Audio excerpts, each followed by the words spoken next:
Hi everyone, in this tip video I wanted to show you the stages I go through to paint this delicate magnolia flower, which is based on a photo I took. If you'd like to see how I painted the blue background, check out my smooth watercolour washes video.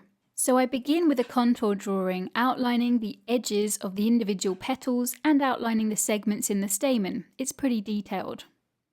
Then I use some super watery grey paint to apply with my larger brush to the darkest parts of the petals, leaving gaps where the highlights are, which are just the paper. I'm extra careful as I apply this watery paint up against the blue paint of the background, as I wouldn't want the blue paint to bleed into this. But because the blue paint is totally dry, and because my brush is still pretty small so it isn't soaking the paper with the amount of paint it has on it, I can actually limit the risk of any bleeding happening. Then I use a thicker mix with some brown added to lay down a wash over the branch and buds. This is to try to match to the very lightest tones that I can see within those buds and branch. And I also apply a layer of watery yellow-brown paint to the stamen. Once that's dry, I want to darken up the darkest areas of the picture, the branch and the buds, so that they will serve as a visual anchor or reference on the paper for me to be able to compare the tonal values in the petals to. So I use a smaller brush and I alter the consistency of the mix to match the tones I see in the branch. Obviously the paint's a lot thicker so that it's darker. On the buds, I apply the paint in lots of little lines to achieve the hairy look that they have. Now that the yellow paint is totally dry, I use my tiny brush with thicker dark paint to mark out the darkest tones in the stamens, the outlines to the segments there. With the darkest tones in place, it's now much easier to judge how much darker I can take the dark parts of the petals.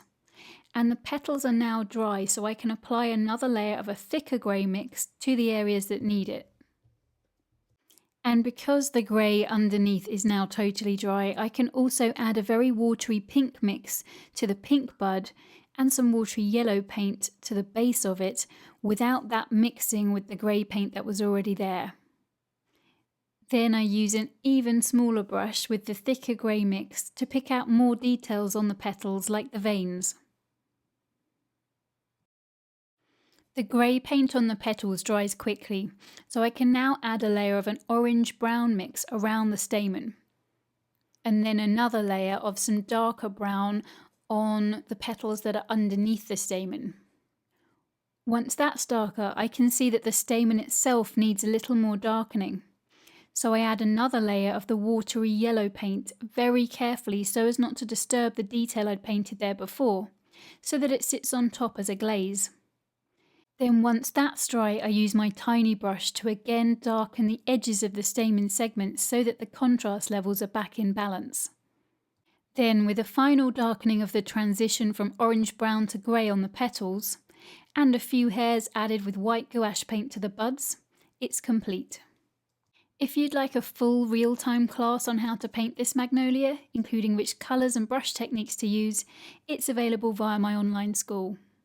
If you've enjoyed this tip video, please visit watercolorswithwow.com where you can sign up for a free step-by-step tutorial, check out the materials I recommend, view more tip videos, upload your own work to a gallery, and lots more. Thanks for watching.